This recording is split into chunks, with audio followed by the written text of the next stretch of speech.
Yung lahat, mga kapatid, naka-move on na ba tayo sa camp o nasa isip pa rin natin? Masaya, no? Masaya, nakakaiyak, nakakaaliw, at higit sa lahat, yung aming dalangin ng mga elders ay nakuha niyo yung mensahe ng love pa more. hindi yung wedding ang love doon. Yung dalawang verse, no? Mahalin ang Diyos, mahalin yung kapwa. Anyway, we pray na next year na mas maayos na yung ating mga naging problema sa camp. Lesson learned naman. Marami rin mga hindi ina-expect na nangyari. But again, we need to praise God kasi nairaos natin ng maayos. Anyway, ang pananampalataya po sa ating Panginoong Hesus ay, of course, nagbunga ng kaligtasan. Kaligtasan sa kaparusahan. At dahil sa ating mga kasalanan, nagkaroon to ng malaking sigalot sa buhay natin. At yung kaligtasan nating pinag-uusapan na nakuha natin sa ating Panginoon, makikita natin ito, maanilag natin sa ating buhay kung tayo mayroong mga pagbabago. Ibig pong sabihin, ang lumang ikaw ay nawala na. Ikaw, ako at tayo, binago ng ating Panginoong Hesus dahil sa biyaya at sa ating pananampalataya. At itong buhay na ito na binago ng Panginoon, dapat magresulta po ng pagpupuri sa Panginoon at mga mabubuting gawa. Patunay na nakamit natin yung kaligtasan na pinagkaloob ng ating Panginoong Diyos.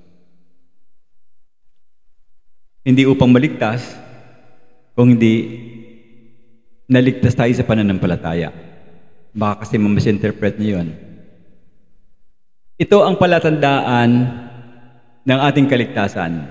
Ano po ang gagawin natin? Mag-aalay tayo ng mga handog na papuri at mabubuting gawa sa ating Diyos na dakila. Katulad ng ating inawit, no? We bring the sacrifice of praise. So magandang umaga po sa inyong lahat muli at samahan niyo ako na basahin natin ang ating talata ngayong umaga. Matatagpuan natin to sa Aklat ng Hebreo, Kabanata 13, talata 15 hanggang talatang 16. Papalapit na tayo ng pagtatapos sa Aklat ng Hebreo hanggang verse 25 lang ito. So mga ilang linggo na lang at matatapos na natin ang Aklat ng Hebreo. Basahin po natin Hebreo 13, talata 15 hanggang talatang 16. Kaya't sa pamamagitan ni Jesus ay patuloy tayong maghandog ng pagpupuri sa Diyos, ang bunga ng mga labi na nagpapahayag ng kanyang pangalan. Huwag ninyong kaligligtaan ang paggawa ng mabuti at ang pamamahagi sa iba, sapagkat ang Diyos ay nalulugod sa ganoong mga alay. Tayo po ay manalangin. Panginoong Diyos, maraming salamat po sa umagang ito. Maraming salamat po sa pagpapala.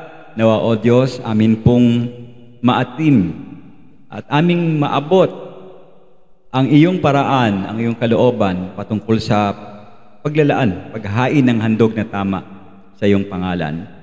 Nawa o Panginoon, matapos ang mensaheng ito, makamit namin ang pamamaraan, yung eksakto at hustong nais mo, Panginoon, na mangyari sa buhay ng bawat isa sa amin. Dalangin ko po ang patnubay mo, Santong Banal na Espiritu, sa aming pag-aaral ngayong umaga. Ito ang aking dalangin sa pangalan ng iyong anak na si Jesus. Amen. Okay. Bahagi po ng pangwakas ng aklat ng Hebreo, ang may akda ay meron siyang pananalita o tinatawag natin tagubilin. Yung kanyang tagubilin dito ay pagpupuri sa ating Panginoong Diyos. At ito'y tinutukoy sa pamamagitan ng pasasalamat at yung later part ng verse ay pagbabahagi ng kabutihan sa iba sa pamamagitan ng ating Panginoong Hesus.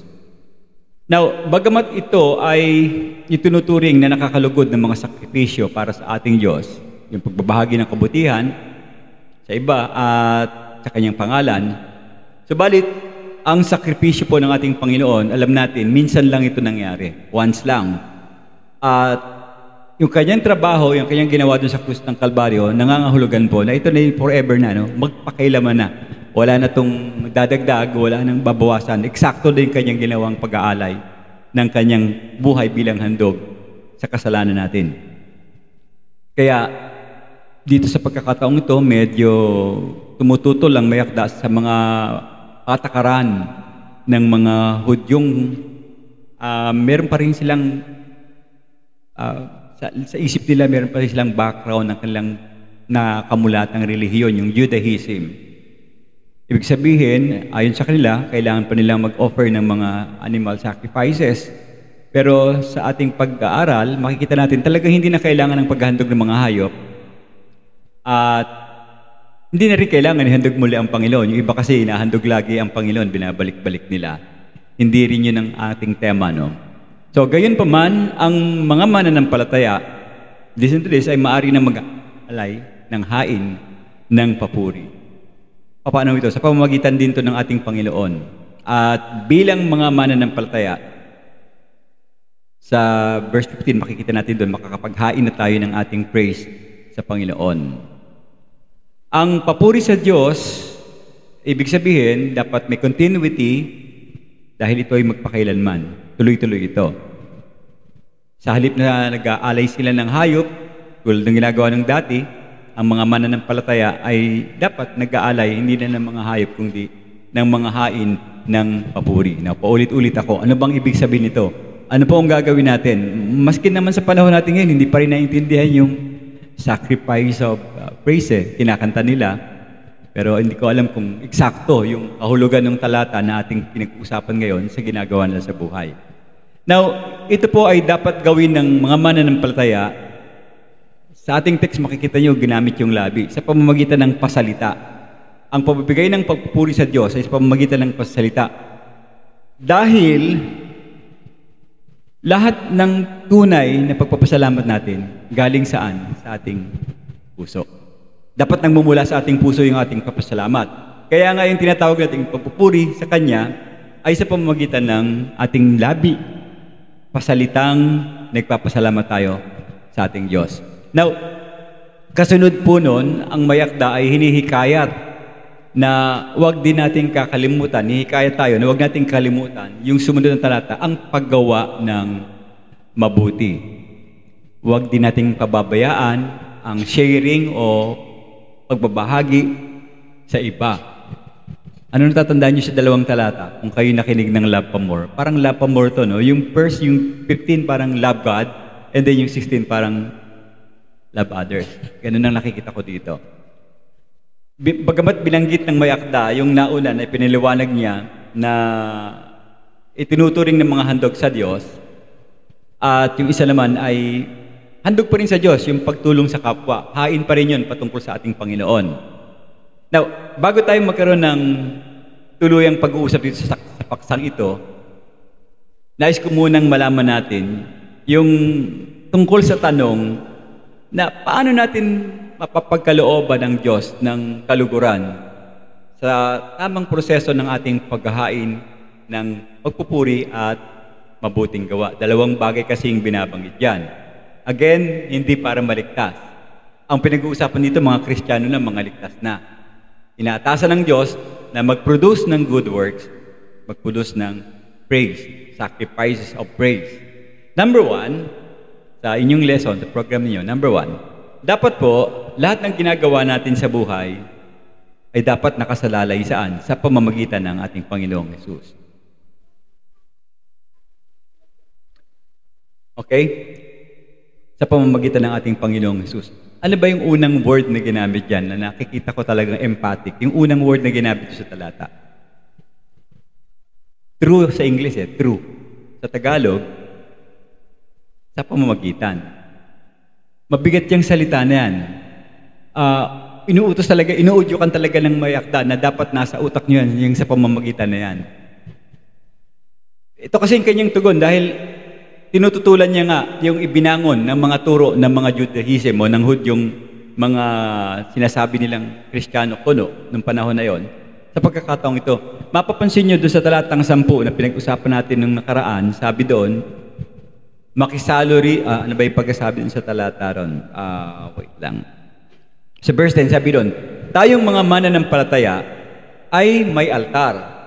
Sabi yan ng may akda. At listen to this.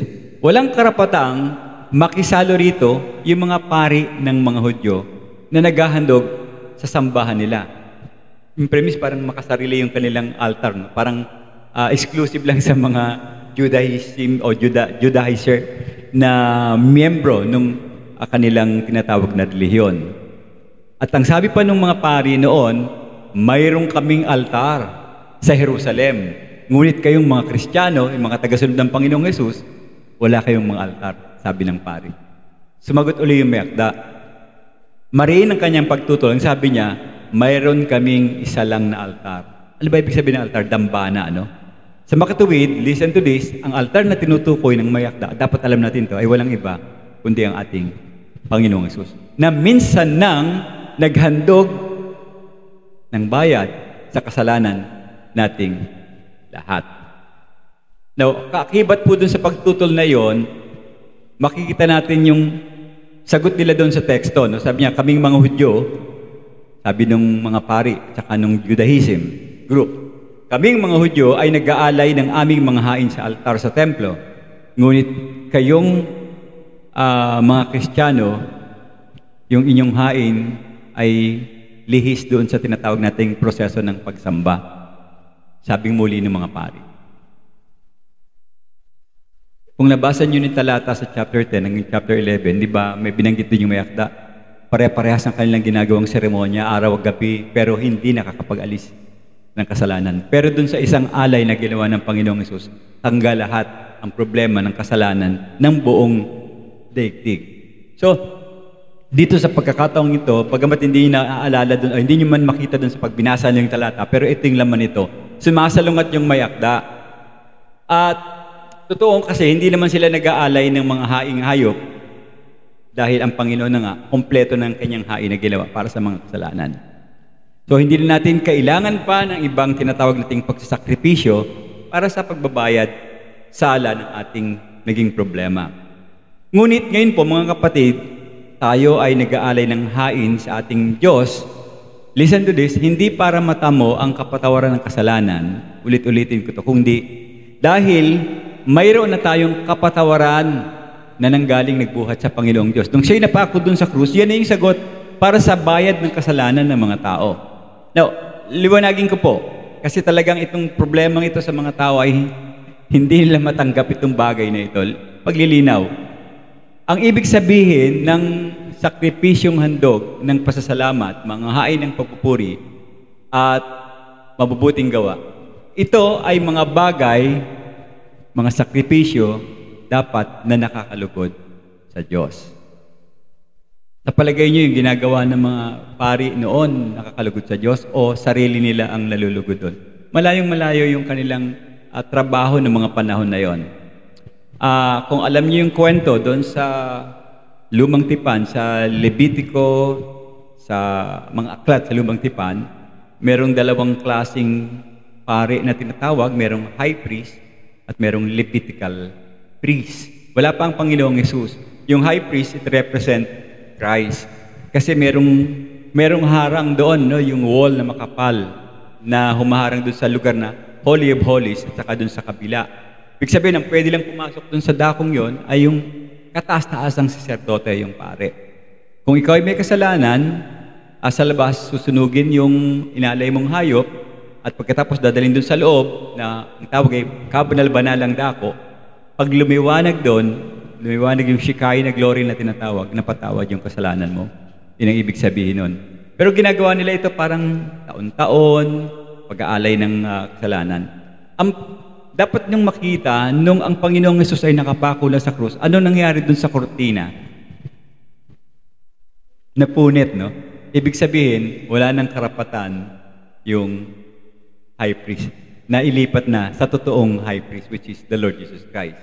So, parang lumalabas, tayo ngayon yung Levitical priest. Now, we can go directly to Christ. Sa 1 John chapter 2, medyo mahaba lang po yung talata, pero take note, silipin niyo pag meron kayong oras, basahin niyo po yung 1 John chapter 2, naging advocate ang ating Panginoong Hesus dahil sa kanyang pagbabayad ng kasalanan natin. So, lahat tayo parang sa 1 Peter chapter 2 verse 9, consider tayo as royal priesthood. nakakadiretso na tayo sa Panginoong Hesus. May pagkakaiba yan eh. Ang pare, we represent ourselves to the Lord. Pag ikaw naman ay ambassador, you represent the Lord to others. Isa sa warrant ng Kristiyano ay yung pagiging pare. Sa ayaw at sa gusto ninyo, sa pagkakataong ito, dapat nakikita nyo na tayo ay priest. Kasi nakakadiretso tayo sa Panginoong Hesus. Hindi na yung dating sistema na may Levitical priest, ang daming mga rituals, susunugin yung hayop, antayin yung usok, maraming mga seremonyas na pagdadaanan bago mapatawad yung kasalanan. Okay? So, ganun yun ang ganing premise to. Yung kurtina na hati, ibig sabihin, ang Panginoong Hesus na ang may authority para magbayad o magpatawad ng ating mga kasalanan. Now, balikan ko yung salitang sa pamamagitan. Sabi sa verse 15, kaya't sa pamamagitan ni Jesus. Hinto muna ako, doon muna sa salitang yon. Nagbibigay din ito kasi sa ating teksto, lalo na pag tinignan niyo po yung original lingwahe, talagang emphatic yung kanyang emphasis dito, no? Dinidiinan ito. Now, ano po ibig sabihin? Yung salitang sa pamamagitan, hindi ito maaring magpalampas ng punto at magpapatuloy ito sa pagbibigay diin sa bagay na ito. Now, ano ba yung bagay na yon? Listen to this. Ang tanging paraan para makalapit tayo sa banal na Diyos ay walang iba kundi sa pamamagitan ni Jesus. Yan ang diin dyan. Laging sa pamamagitan, lalo na kung magiging specific ka sa dugo na ibinuhos ng ating Panginoong Jesus. So, kapag tayo mag-aalay sa Diyos ng mabuting gawa, dapat ginagawa natin yon sa pamamagitan ng Diyos, ng ating Panginoong Jesus. Pag ginagawa mo yung mabuting gawa para sa sarili mo, hindi yan naririnig ng Diyos. Walang talab yan. Hindi yan makakarating sa Kanya. Walang credit yan. Kasi pagka ang trabaho natin, hindi natin pinapadaan sa pamamagitan ng Panginoong Hesus, anong resulta nun? Sariling sikap, pagmamalaki, maliwanag na hiwalay yan sa Diyos. Kasi ang natataas dyan, ikaw. You get the glory. Diba? Sabi ng magsasaka, kami nagtanim niyan eh. Kaya kayo nakakain dahil sa amin. Hindi. Kayo galing yung araw. Kayo galing yung lupa. Hindi mo naman pwedeng sabihin ang kinin yung lupa eh. Diba? Dahil dadating panahon, magiging lupa din tayo. Hindi yung pwedeng sabihin, akin yung lupa na yun. Hindi. Ang may-ari ng lupa, yung tao, yung may-ari na tao ay maglupa. Babalik din tayo dun sa alabok. Kaya ang Panginoon dapat ang ating tinututukan dito. Kung tayo may ginagawa mga bagay na mabubuti, dapat isaalang-alang natin na talagang ang paggawa natin ay patungkol sa Panginoong Hesus. Alam niyo kung bakit? Kapag tayo gumawa ng kabutihan at hindi sa pamamagitan ng Panginoong Hesus, anong tawag ng banal na kasulatan dyan? Sa Isaiah chapter 64 verse 6, sabi po doon, Isaiah chapter 64 verse 6, kaming lahat ay naging parang maruming bagay at ang lahat ng aming mabubuting gawa ay parang maruming basahan. Kaming lahat ay parang dahong natutuyo at ang aming kasamaan ay parang hangin na tumatangay. Now, excuse me, pero ito yung nakikita ko madalas sa mga political figures eh. Nagpapakita ng kagandahang gawa, mabubuting gawa, pero deep inside, hindi naman para sa Panginoon yung kanilang trabaho. Para saan? Para ba sa kapwa o para sa sarili? Obviously, parang hindi, sa kalakaran ng politika sa atin ngayon, halos nagpapatayan yung mga iba. Andiyan yung pasisimento, yung kalsada. Pero may balik yun. O kaya, babayaran ka para iboto mo siya. Pero wala. Hindi talaga para sa Panginoon ang trabaho ng karamihang mga tao, lalo na kung hindi kilala ang Diyos. Kasi mula pa ng kasaysayan, mga kapatid, kasaysayan ng tao, dito sa ating daigdig, anong ginawa ni Cain? Umpisahan natin yung unang tao. Anong kanyang handog? Mula sa bunga ng lupa. Samantalang ang kanyang kapatid na si Abel, yung nagdala ng mga kawan. Makikita niyan sa Genesis chapter 4 verses 3 and 4. Now, alam natin yung kwentong ito na ang tinanggap ng Diyos kaninong hain, kaninong alay, kay Abel. Ano ang naging basehan? Bakit yung kay Abel ang tinanggap ng Diyos at hindi yung kay Cain? Ano sa palagay niyong dahilan? Bakit yung kay Abel tinanggap? Meron kasing paalalang Panginoon kay Eva at saka kay Adan. Maliwanag yung kanyang bilin. Nang binihisan niya si Eva at saka si Adan ng mga balat ng hayop, ay may kinalaman ito doon sa pagbuhos ng dugo. Kasi pinatay yung hayop, di ba? Inosente.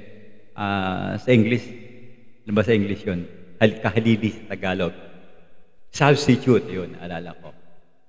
Wala pa kasi si Christ, hindi pa siya ipapako sa krus eh. So, parang teaching aid, yung mga hayop ay pinapatay. May connection ba? Meron, kasi si Christ, inosente, walang kasalanan. Yung mga hayop kayo din. Kaya yung dugo noon, kabilin-bilin ng Diyos, lahat ng iyong ihain, manggagaling dun sa ganong proseso. At ito yung naging sistema, itong buong sistemang ito, ng paghahain, ng mga paghahandog ng alay sa lumang tipan sa pangunguna ni Moses. Na nagpapatunay na ito talaga yung pinakamataas na antas ng sakripisyo para sa Diyos. Kasi ito ang kasing kahulugan ng pagkamatay ng ating Panginoong Hesus. Bilang, ayon, kahalili sa lahat ng mga maniniwala sa Kanya. Now, ano pong ibig sabihin? Ito ang tanging mga sakripisyo na maaari nating ialay lang sa panahon natin ngayon. Kaya lang, siyempre, hindi na yung literal na hayop. Everything na i-offer natin sa Diyos is spiritual. Yun ang magiging dating natin. Spiritual na hain ng pagpupuri at spiritual na paggawa ng kabutihan. Ibig sabihin, alam ng Diyos kung ano yung puso mo kapag gumagawa ka ng mabuti. Ikaw rin naman, alam mo yung sarili mo kung bakit ka tumutulong eh. Tumutulong ka ba para makilala yung pangalan mo? O tumutulong ka dahil inudyukan ka ng Diyos na tumulong ka? Kaya, kung hindi tayo lalapit sa Diyos, sa pamamagitan ng sakrisyo ng Panginoon bilang kapalit sa ating mga kasalanan, sa madaling salita, hindi tayo talaga nagsisisi.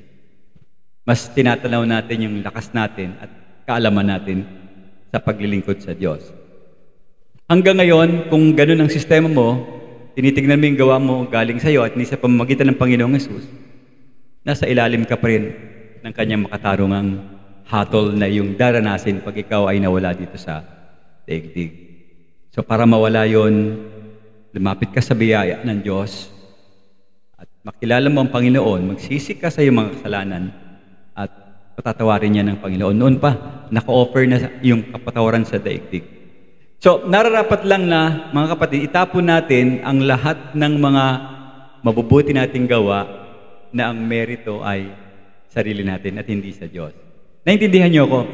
Now, para mas maging maliwanag siguro, dalawang klase kasi yan eh. Sa Bible study sinasabi ko ito. Merong tinatawag na divine good works at merong human good works.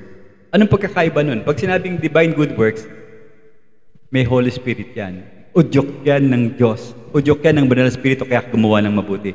Pero pag human good lang, the term itself, pang tao lang. Tao yung nagdikta sa'yo, mukhang mabuti. Pero hanggang doon lang yon. Hindi katulad nung good, basahin natin ang Ephesians chapter 2, verse 8, 9 hanggang 10. Sino bang may Bible sa inyo? Naisip ko lang. Pakibasa nga po.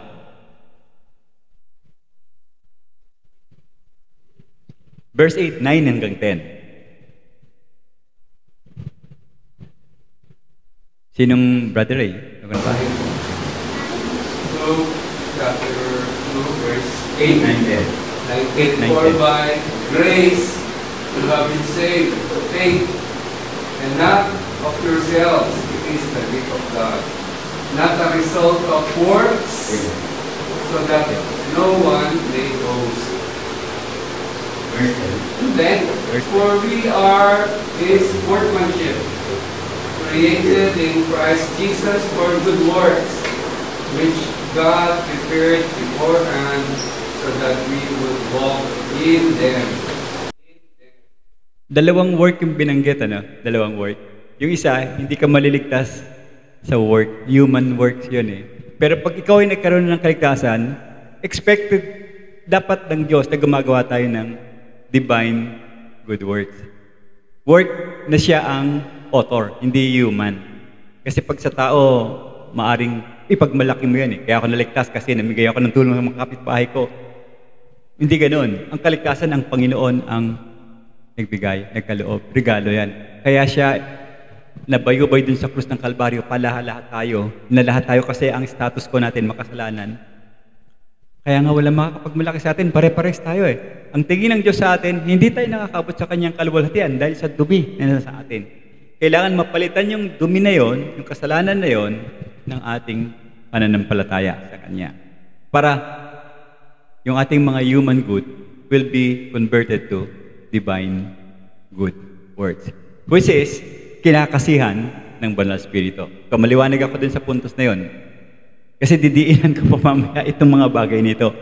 Ibig sabihin, kung lalapit ka sa Diyos, kailangan make sure na yung iyong gagawin sa pamamagitan ng Panginoong Hesus. Kasi lahat ng bagay natin ginagawa bilang mananampalataya should come out dun sa puntos ng unang salita sa talata, sa pamamagitan ng ating Panginoong Hesus. Ibig po sabihin, kung naniwala ka sa Panginoon bilang kapalit ng iyong mga kasalanan, nararapat lang ang ating puntos na sa lahat ng ating gagawin sa buhay, dapat nakasalalay sa pamamagitan ng ating Panginoong Hesus. Sa Ephesians chapter 1, verses 3 and 4, sabi po doon, purihin natin ang Diyos at Ama ng ating Panginoong Hesukristo. Ito yung sagot niya, dahil sa pakikipag-isa natin, okay, kung tayo nakipag-isa sa Panginoon, ibinigay niya sa atin lahat ng pagpapalang espiritual mula sa langit. Bago man niya likhain ang mundo. Mabigat ito. Wala pa pala tayo. Bago pa yung creation, pinili na niya tayo para maging banal at walang kapintasan sa paningin niya. Dahil saan? Sa kanyang pag-ibig. Ito yung tinitignan ng Panginoon sa bawat tao. Dapat meron tayong kabanalan. At yung kabanalan na yun, of course, alam natin galing sa Diyos. Yung ibang relihiyon, yung ibang mga tao, yung kanilang kabanalan sa kilos nila. Okay? Paano ba lumakad yung nagbabanal-banalan? Sino ba marunong dito mag-portray? Karen, paano ba lumakad? May sipit ba sa lieg? Hindi mo man talaga masasabi kung banal yung isang tao eh. Kasi yung puso kasi ng tao ang tinitignan ng Panginoong Diyos. Kung ang puso mo sa Diyos ay tama dahil ikaw ay nagsisi, sumuko ka at alakita mo na lahat ng yan sa pamamagitan ng Panginoong Hesus, magiging tama ang iyong paglakad bilang isang mananampalataya. So ang bawat makasalanan na lumalapit sa Diyos, ito ka naman, sa pamamagitan ng Panginoon, kasama ang lahat ng kanyang mga pangangailangan, ay kanyang matatagpuan sa ating Panginoong Diyos. Kasama na rin yung pangako ng Diyos sa ating buhay. Okay? So, kung lalapit tayo bilang makasalanan sa Diyos at makikinig tayo sa Diyos, tatanungin natin siya. Magtatanong tayo, Panginoon, mahal niyo po ba ako? Anong sasagot ng Diyos? Oo. Mapapatawad mo ba ako? Anong sagot ng Panginoon? Yes. Tinatanggap niyo ba ako, Panginoon? The answer is still yes. Tutulungan niyo ba ako magbago para makapaglingkod ng pagsilbi sa inyo? What's the answer? Yes pa rin yan. Panginoon, bibigyan mo ba ako ng kapangyarihan para maging tama yung aking paglilingkod? Oo pa rin yan. Ipapakita mo ba sa akin ang iyong kaluwalhatian? Yes. So, lahat ng pangako ng Diyos, pagpapala ng Panginoon,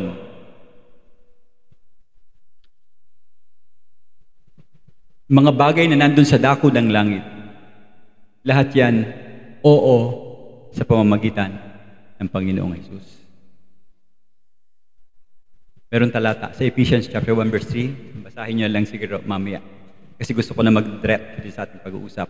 So, ang tanging paraan para tayo makalapit sa Diyos, una, sa pamamagitan ng pananampalataya sa ating Panginoon.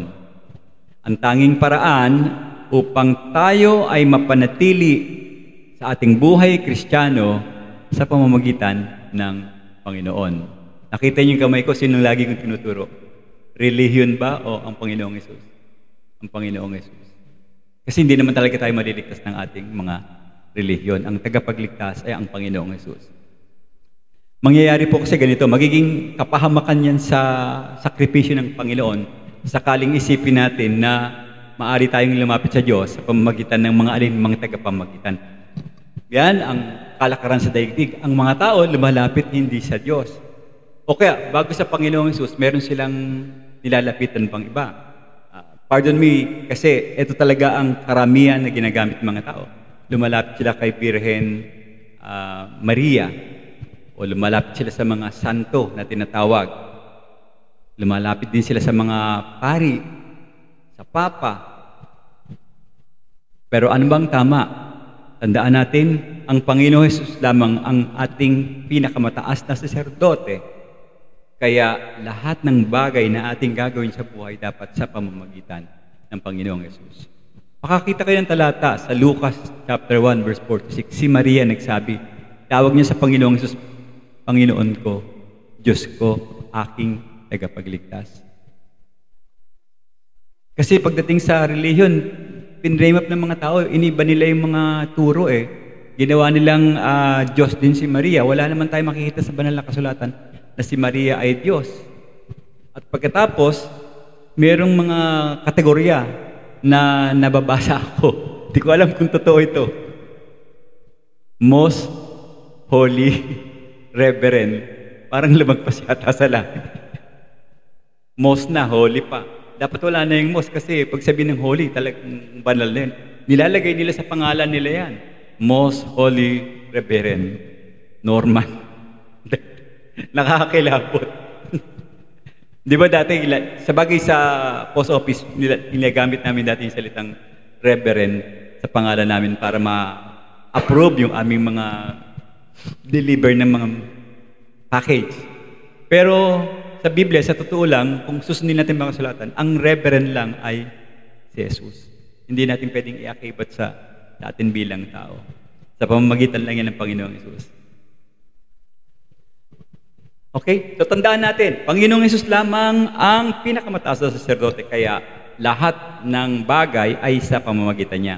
Now, sa ilalim po nun, meron tayong point, no? Sa verse 15. Okay, punta na ako sa letter B. Letter B na pala ako. Sa pamamagitan ng Panginoong Jesus, dapat tayo mag-alay ng mabubuting gawa. Yung kanina, sa pamamagitan ng Panginoong Jesus, yung binigyan natin ng emphasis. Now, sa verse 16, diinan natin yung ibig sabihin ng pag-aalay ng Diyos ng mabubuting gawa. Huwag ninyong kaliligtaan ang paggawa ng mabuti at ang pamamahagi sa iba sapagkat ang Diyos ay nalulugod sa ganoong mga alay. Now, itong papuri sa Diyos, siyempre hindi lamang ito isang magandang bagay na ginagawa natin. Kaya lang, ginagawa ito ng mga tao, ito yung kalakaran no, ng mga tao ngayon, kahit ng mga nanampalataya. Ginagawa nila ito, paminsan-minsan lang, kapag trip lang nila o gusto lang nilang gumawa ng mabuti o mag-alay sa Diyos. Samantalang, sa aklat ng mga awit na ating ginagamit every 5th Sunday ng month, kapag meron tayong 5th Sunday, napakaraming kataga, salitang purihin ang Panginoon. Papuri sa Diyos, parangal sa Diyos, luwalhati sa Diyos. Ando doon, napakaraming kayong mababasang talata doon. Kasi po, hindi yan dapat binibigkas lang natin. Dapat nakikita natin yan bilang utos. Yan ay utos ng Diyos at tinapurihin natin ng Diyos. Mungkahi yan ng banal na kasulatan na kailangan natin ginagawa ito araw-araw. Hindi yung gagawin mo lang pag wala kang magawa. Sasalita ka ng praise the Lord, sasalita ka ng amen. Na ipinauso nung 80s at saka 90, bukang bibig ng mga charismatic, sumikat yan, di ba? Minsan, ginawa pa ang pangalan ng religion, yung tinatawag natin, praise the Lord. Meron talagang dapat na paggamitan yan, praise be the name of the Lord. Hindi yung kung ano nangyayari, napati, praise the Lord. Yung nagtitinda, biglang may nakakarinig pa kayo ng ganyang salita. Kaya nangyari, sa isang gag show, ginamit na yung praise the Lord, pinatunog doon yung raise the roof, ginamit para masabi na uso. Nag-click talaga kasi ang grupo ng mga panahon na yun, 80s and 90s. Na wala lang nung nagkaroon ng mga kaso, yung mga leader ng mga relihiyon na yan. So, tandaan natin, ito ay utos. Yung pagpupuri sa Diyos, dapat pag gagawin natin yun, tagos sa ating puso pag sinasabi natin yung purihin ng Panginoon. Talagang pinupuri mo ang Diyos, hindi gusto mo lang pumuri. Kung kailan may nangyari sa'yo maganda, saka ka lang nagsasabi ng purihin ng Panginoon. Pag pangit yung nangyari, hindi mo pinupuri ang Diyos. Hindi mo alam, may mga pangit na nangyayari sa buhay mo, aral yan para matuto ka sa isang bagay. Pupurihin mo rin ang Diyos doon. Pag akong tatanungin ninyo, ang pagpupuri sa Diyos, dapat para tayong tenor at saka soprano. Anong ibig sabihin? Saan niyo ba maririnig yung salitang tenor? Sa choir. Sino ang mga tenor sa choir? Yung matataas ang boses. Sino yung soprano? Mga babaeng matataas ang boses. Ibig sabihin, dapat mataas ang ating bigkas, talagang todo pag sinasabi natin yung purihin ng Panginoon. Now, siyempre hindi naman tayo overacting na baka mamaya paglabas mo dyan, sumigaw ka ng sumigaw ng purihin ng Panginoon. Hindi yun ang ibig kong sabihin. Ang issue pa rin dito is yung puso ng tao. Pwede kang sumigaw sa Diyos pero hindi ka naririnig. Pwede kang umiyak sa Diyos, pwede kang tumanaw ng tinatawag nating mga pagpapala na natatanggap mo sa Diyos. Dapat kasi mga kapatid, nabibighani tayo at napupuspos tayo ng kanyang kabutihan at pagmamahal ng Diyos sa atin. Para tayong tasa na dahil punong-puno ng pagpapala, ano nangyayari? Pag puno na yung tasa, maapaw. Maapaw ang pagpapala. Nagkakaroon ka ng bunga at dapat patuloy kang nagpupuri sa Kanya. Mga tunay na pagsasabi ng papuri na dapat nagmumula sa ating puso at hindi sa nguso. Iba, bibig lang ang kanilang papuri sa Diyos, hindi talaga galing sa puso. Bakit kailangan sa puso ang pagbigkas ng papuri sa Diyos?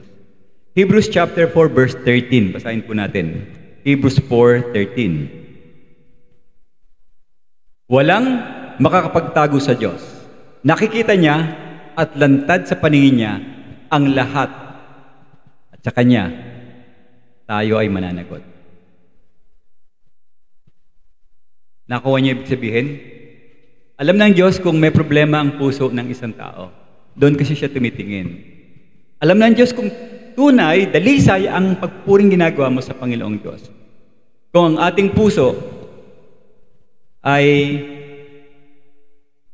palagi tayo nagbubulong-bulungan, ang ating puso palagi nagrereklamo,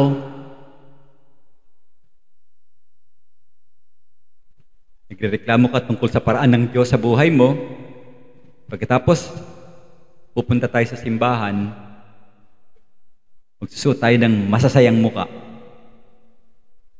Masasayang muka. Pagkatapos, aawit tayo ng papuri sa Diyos. Anong tawag sa atin?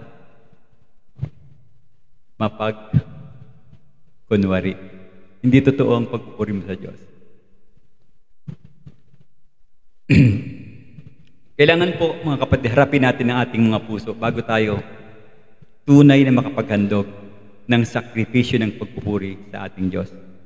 Unang-una, dapat pinagtatapat natin ang ating mga kasalanan sa Diyos. Yun ang number one na premise. Kung gusto nyo tama ang iyong pagpupuri, seek yourself. Baka may kasalanan ka eh. Hindi ka pwedeng humarap sa Diyos. Dapat maliwanag, malinis ang iyong budhi, ang iyong kaluluwa, para alam na alam mo yung iyong naririnig sa ating Panginoong Diyos. Kasi pag may kasalanan, black na yan, harang na yan, hindi na yan maririnig ng Diyos.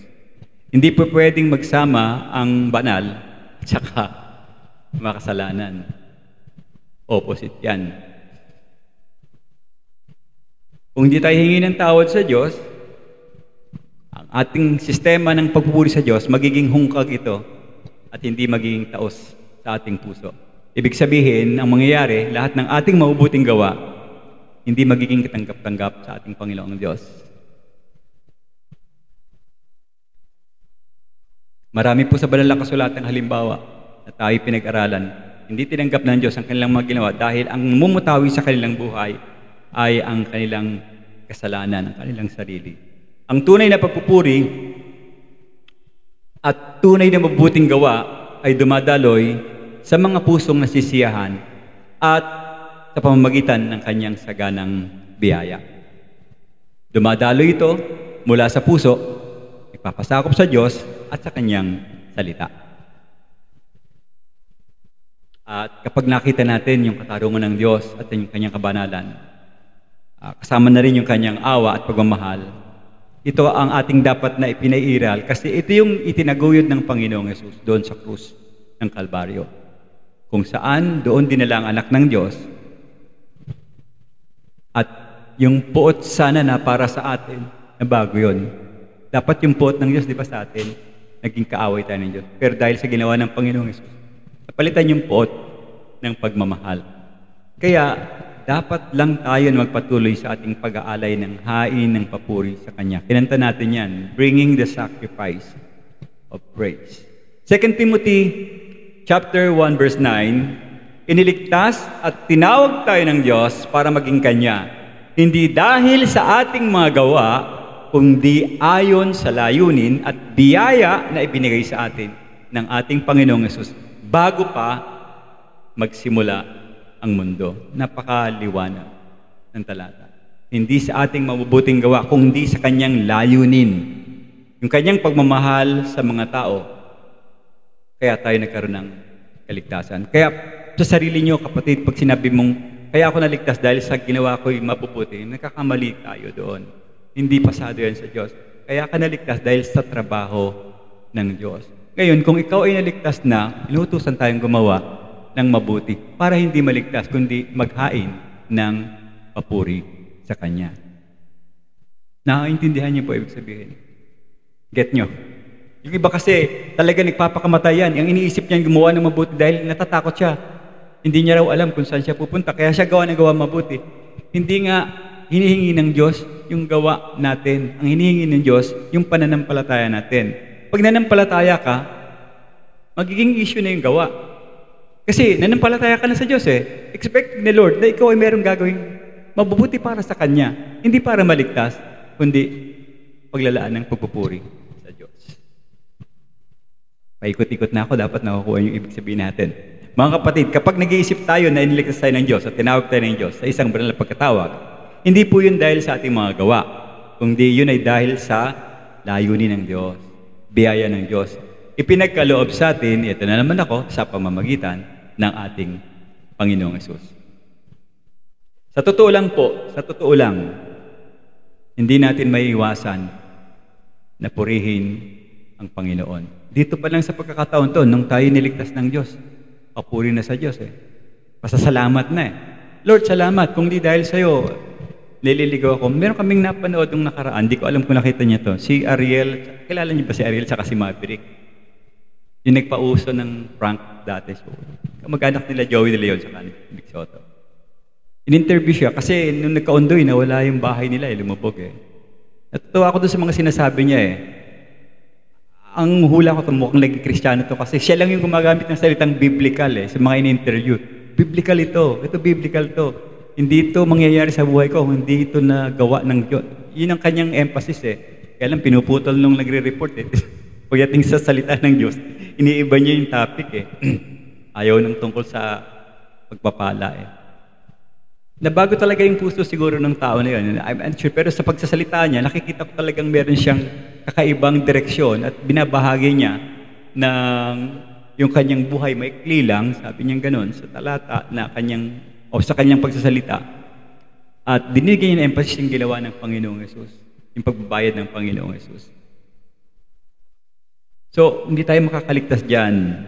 Hindi natin maiiwasan na ang Diyos ay purihin sa lahat ng bagay natin. 1 Peter chapter 2 verse 5. Kayo na tulad din ng batong buhay na itinayo ng Diyos bilang isang gusaling espiritual at bilang mga banal na paring pinili ng Diyos, nag-alay kayo sa Kanya ng mga espiritual na handog na kalugod-lugod sa Kanya dahil sa ginawa nyo sa pamamagitan ni Jesucristo.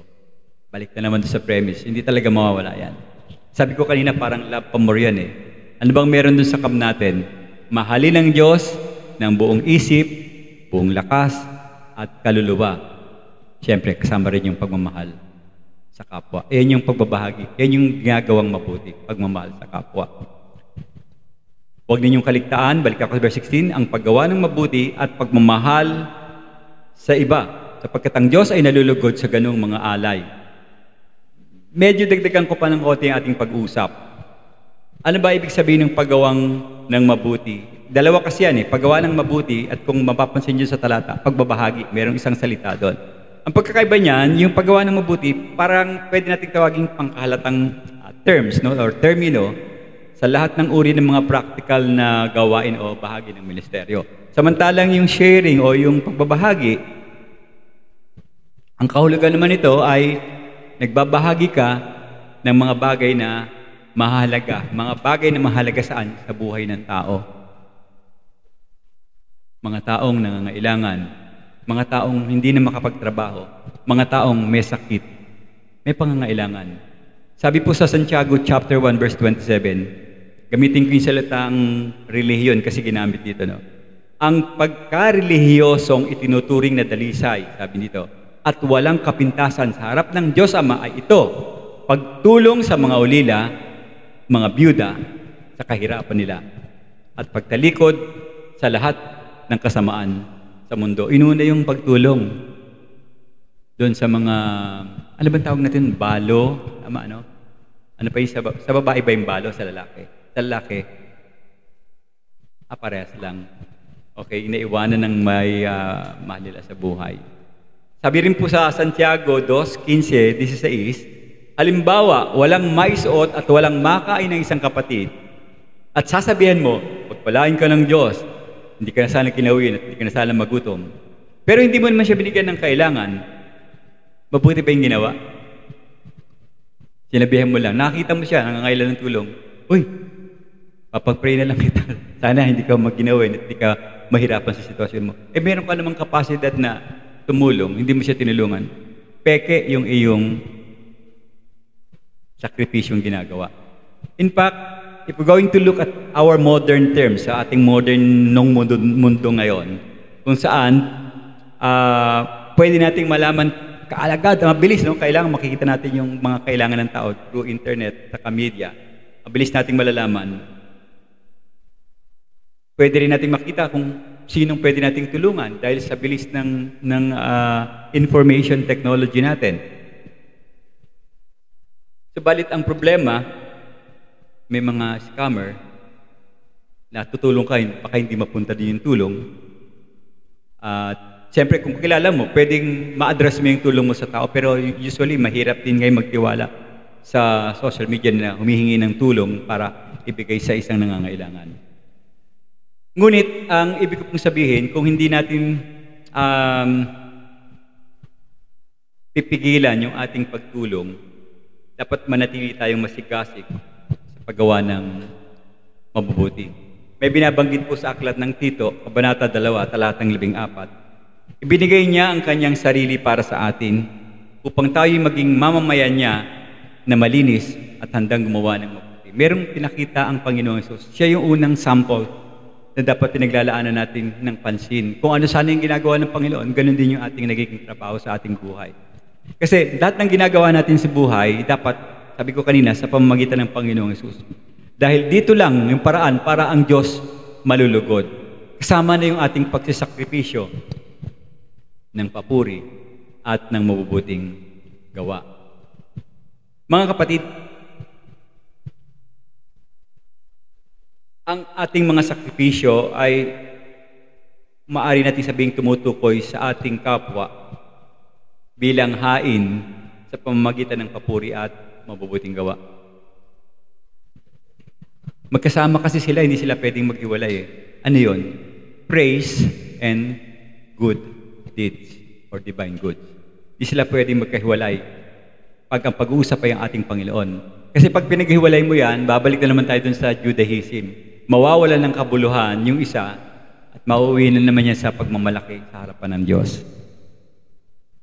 Kaya mo pinupuri ang Diyos, nakakagawa ka ng mabuti. Pag pinaghiwalay mo yan, hindi mo pupurihin ang Diyos, ang pupurihin mo yung sarili mo.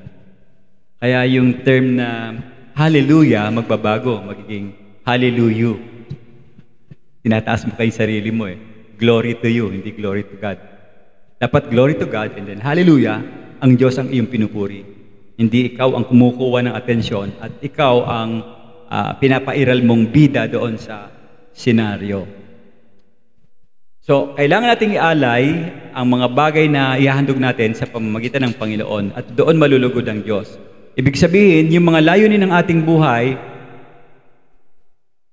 magbibigay ng kasiyahan dahil sa pag-ibig natin na natama sa ating Panginoong Diyos. Colossians chapter 1 verse 10, sa ganoon, makakapamuhay kayo ng karapat-dapat at kalugulugod sa Panginoon sa lahat ng bagay. At makikita na lumago kayo sa mabuting gawa sa pagkilala sa ating Panginoong Diyos. Mga kapatid, dapat tayong mamuhay araw-araw na may pag-unawa sa tinatawag nating tinatayuan natin. Alalahanin natin, darating yung araw na tatayo tayo sa harapan ng Diyos. At sana, dalangin ko, pagharap natin, nakatayo na tayo sa harap ng Diyos. Napakagandang marinig na bibigkasin ng Panginoon. Magaling, mabuti, at tapat na alipin. Pumasok ka sa kagalakan ng iyong Panginoon. Ganon sana yung maririnig natin kapag tayo nasa harapan na ng Diyos. Dahil sumunod tayo sa Kanyang utos, hindi tayo nagmalaki. Lahat ng ating ikinilos, inilaan natin sa pamamagitan ng Panginoong Jesus. Siya yung ginawa nating pangunahing bida sa ating buhay, hindi yung ating sarili. Kasi po, kung sa pamamagitan ng Panginoon tayo patuloy na mag-aalay para sa Diyos ng ating mga hain ng pagpupuri at mabubuting gawa, tiyak na ang ating future, balang araw, magkakaroon tayo ng kagalakan. Dahil maririnig natin yung mga katagang yon. Magaling, mabuti at tapat na lingkod.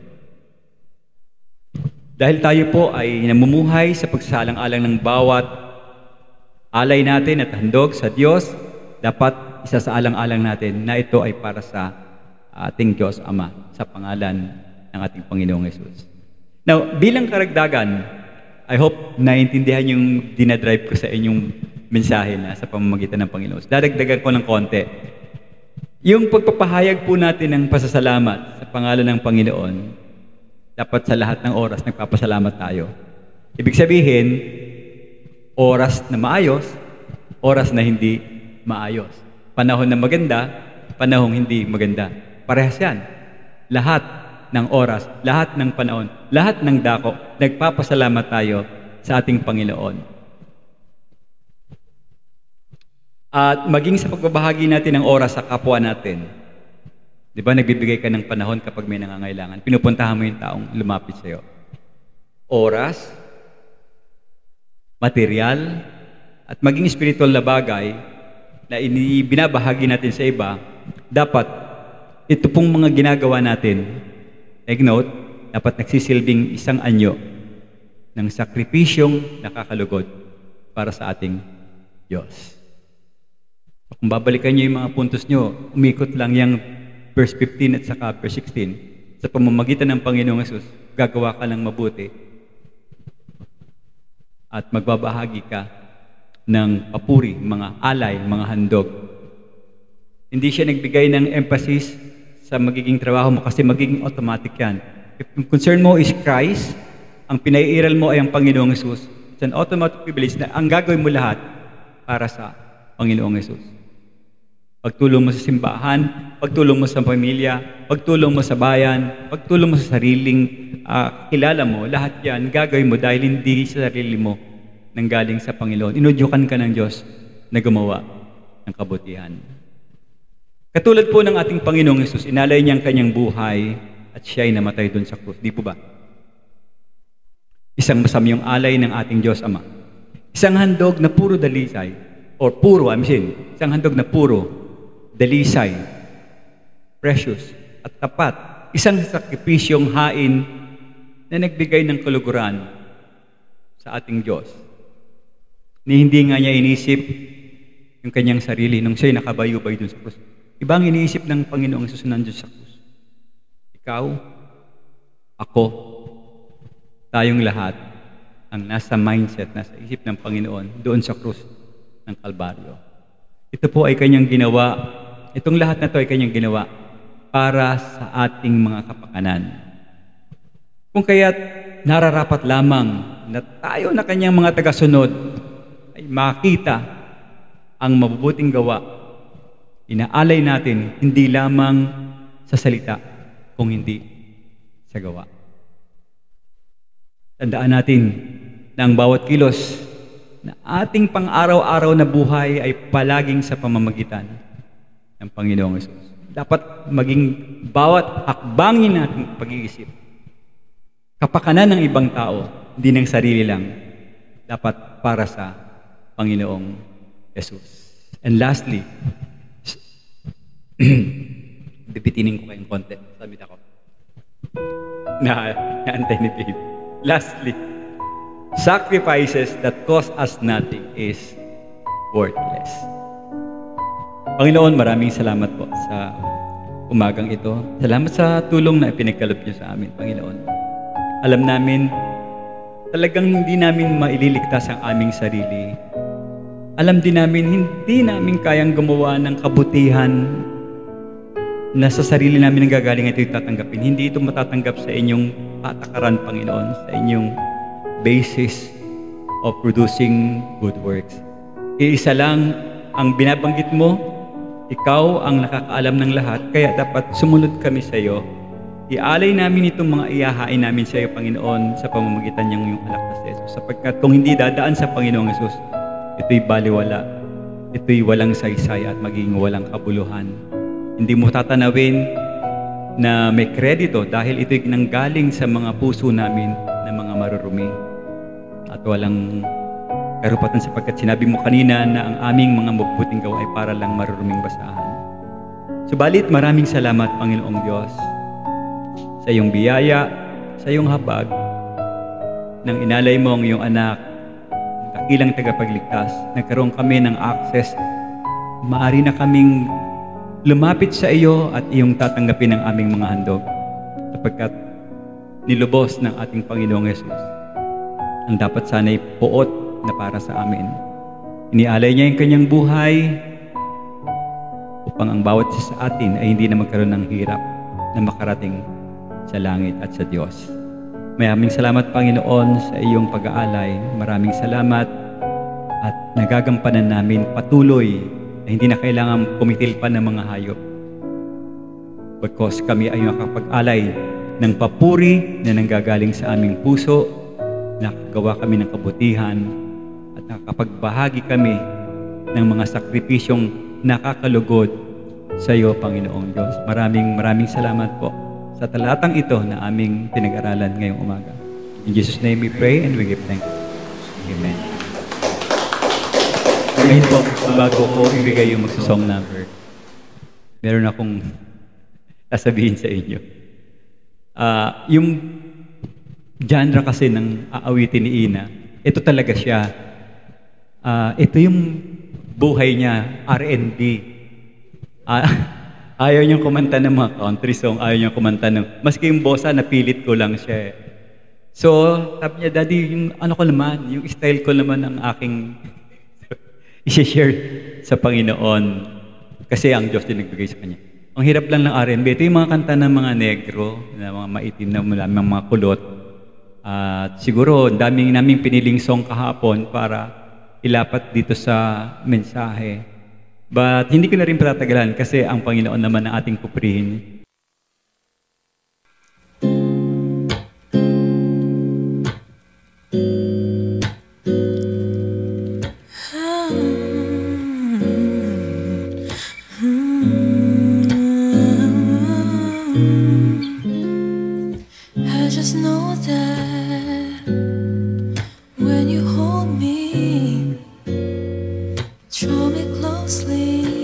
The sweetest thing,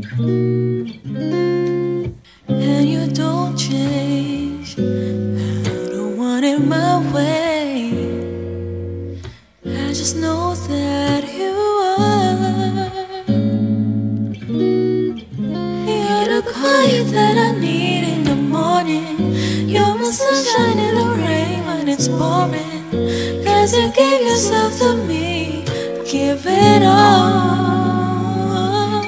I just wanna see, I just wanna see how beautiful you are.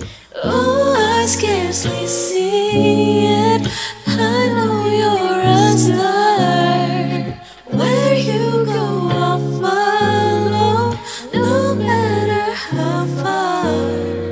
If life is a movie, oh, you're the best part.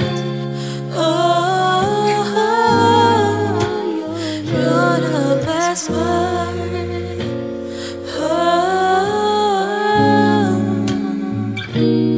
Best part.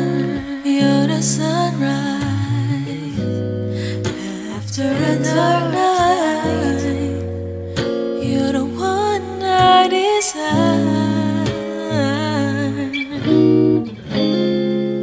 When I wake up, I'm wrapped in your love, and my heart just feels so alive. Living water when I'm stuck in the desert. Nothing matters when I'm far from a shepherd. You're the compass of